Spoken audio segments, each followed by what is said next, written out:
Just a few words about Maytree, the institute that I come from.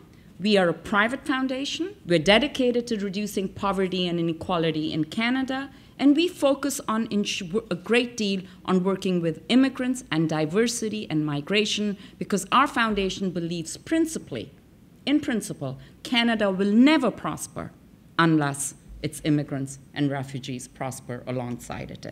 For us, immigration, diversity, migration is a cornerstone of nation building.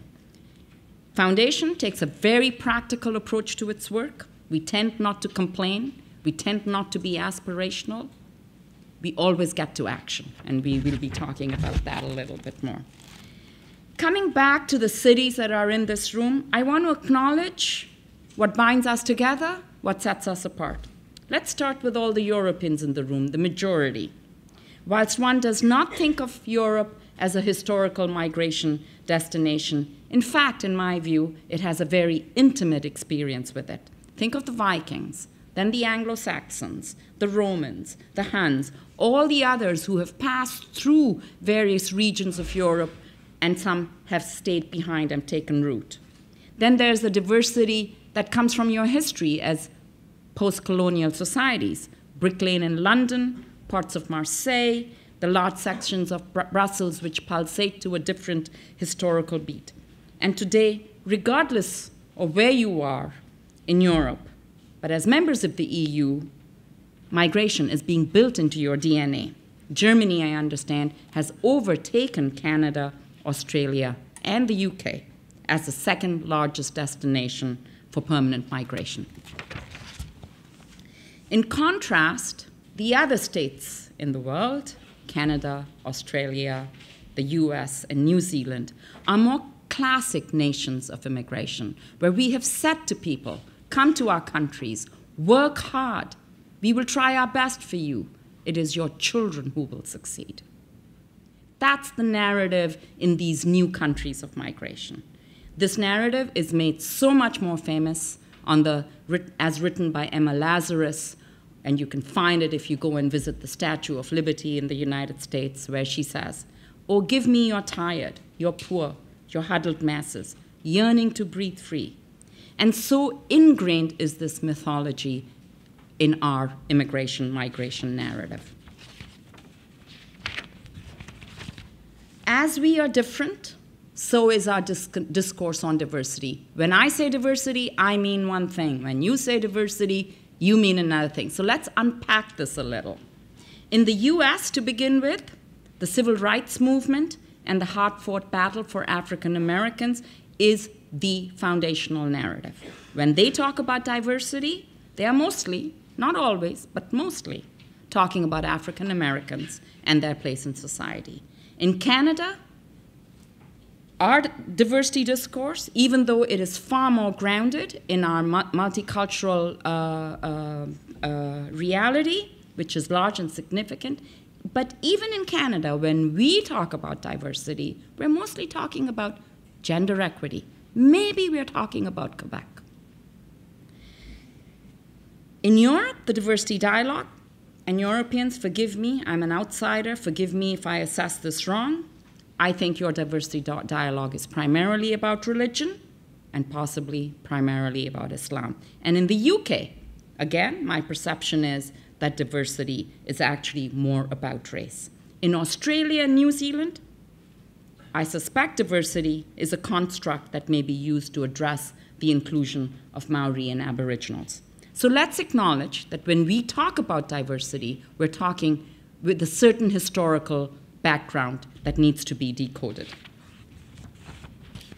Getting on to diversity, what is it? You know, people say to me, what is it about diversity? And I would say, in a purely empirical interpretation, it is the presence, the prevalence of certain demographic features. As some people say, demography is destiny. However, I want to say that diversity in and of itself, once you discount its demographics, is not as interesting as what you do with it. It is the new arrangements, the new approaches, the new instruments that lead to inclusion that are the real story. So I want to make sure that we understand the difference between the passive demographic reality of diversity and a proactive, opportunistic agenda for inclusion. Let me provide you with a metaphor that I hope makes my point. Imagine a newcomer to a city. Let's call her Shamira.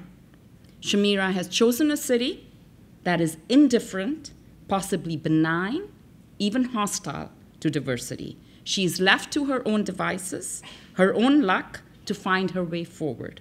She feels like a guest in a house, a guest that is tolerated, maybe even somewhat welcomed by one or two neighbors, but not really included. She makes her own way forward, and depending on her luck and some accidents, she is able to gain a small foothold in society, which she guards very jealously. Still, she has the habit of bumping into the furniture in the house because it is a strange house, and she's not allowed to go to the third floor. But what can she do? She is a guest. Now imagine another city where Shamira is made to feel welcome and included. She learns the rules of the house, how the house works, the rules of how to manage things, how to work the appliances. She learns what it costs to run the house, how to pay the bills, and in time, she feels ownership enough of this house that she decides to paint it a new color. Because after all, it is her house too. That's the difference between passive acceptance of diversity and active inclusion. Let me unpack some of the diversity drivers that we all share in common. First, rising diversity is a manifestation of the desire of people everywhere in the world to move and to live and to have adventures and to fall in love and to study and to seek security and to find work. This is age-old, and this is never going to change. At any given point, there are 214 million migrants in the world. If you would put them all together in one country, that would be the 5th largest country in the world. Just imagine the size of that community. Second, rising diversity is also a manifestation of different lifestyles and the way people are choosing to define themselves differently with their family units. So there are nuclear families, extended families, blended families, single-parent families, same-sex families, selfie families, I don't know what that means, and the list goes on and on. And here is, of course, your most glorious interpretation of diversity that requires no comments, I'm sure. Diversity, before we forget, we tend to forget this in the diversity discussion. Diversity is also about ability and disability. And lest we think this is a small group, let's remember, all of us will grow old one day. The figures are fairly high in Western society, 17% in Canada, 17% in the UK, in New Zealand, also 17%, oh my goodness. In Germany, this figure stands at 7.3 million people. We're all young today, but we're all going to get older. Let's also not forget religion, culture, rituals, values. When people come from different parts of the world, they bring a certain amount of baggage with them. Let's acknowledge in this room that if there is a challenge and if there is a values clash, it probably goes back to the issues of religion, values, culture, rituals. And we can discuss these. In the city that I call home, many years ago, when my children went to school, they celebrated New Year's. This is Canada. We celebrated Christmas. We celebrated Chinese New Year. We celebrated Diwali. We then began to celebrate Iranian New Year. As a parent, I got a little fed up because I had to keep putting things in her lunchbox to celebrate. And then we celebrated Kwanzaa, which I didn't even know about. But that's Canada for us. All of this makes a difference in how life is lived. Getting back to race, as people mix and mingle, they marry, they fall in love. Mixed race unions are on the rise everywhere in the world, certainly in Berlin. I saw a lot of them. I always say, when everything else fades, love and sex will always come to the rescue. And of course, there's the age-old difference between men and women, and even though in all our jurisdictions, the movement, the gender equity movement is strong. Let's also acknowledge, so is the glass ceiling. I read with some interest that in Berlin there is a movement to celebrate Ampel Männer, aber auch Ampel Frauen. Also ich finde, das ist ganz gut. So that's kind of interesting, even in Berlin. So we can unpack that joke a little later for you people who don't speak German. So diversity, I believe, is everywhere, even if you don't see it. It's a misnomer that diversity is only what you can see. That's not true. Diversity is even when you can't see it.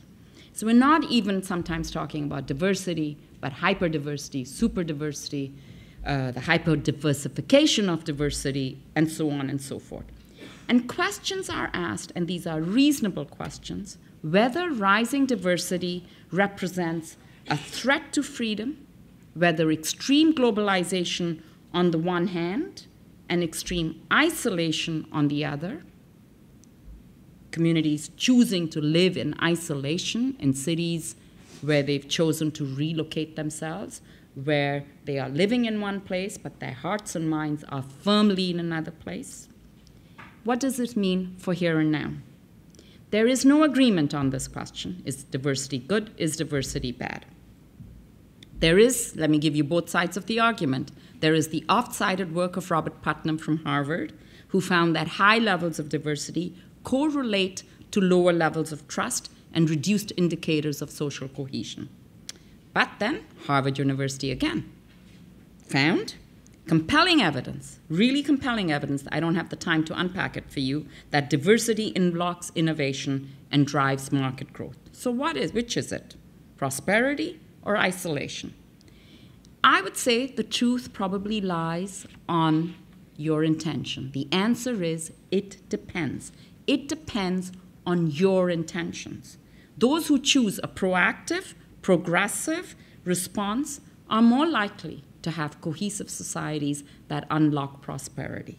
Those who are passive, even resistant to diversity, will choose to have the opposite. Let me invoke a great Canadian player. How many in the room know who that man is? Slight pop twist. Just one, come on. Come on, Canadians, where are you? Yes. This is the greatest hockey player in the world, Wayne Gretzky. Wayne Gretzky. We adore Wayne Gretzky in Canada, national icon. He has said, a good hockey player plays where the puck is. A great hockey player plays where the puck is going to be. So not today, but tomorrow. Not here, but somewhere else. So I want you to follow this diversity puck for a little while and play Canadian hockey with us. So first, here are the benefits. People ask me, what are the benefits of diversity? I'm going to take a little time to unpack them. First, and I believe very firmly in this, diversity breeds determination and resolve. The people we are talking about are normally not at the center of systems. They are, at least in the beginning, they are at the periphery, living on the edges of the mainstream. They are less satisfied, they are hungrier, they are more ambitious. They are willing to take more risks because they have less to lose.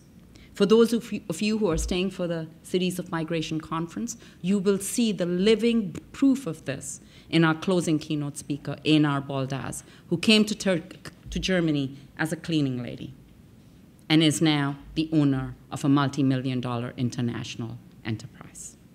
To some extent, I think I too am an embodiment of living on the edges and fighting my way to the center.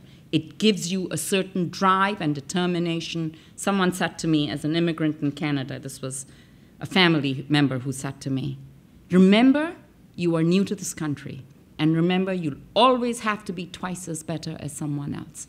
I think there's some tension in that, but I've certainly lived that experience in my life.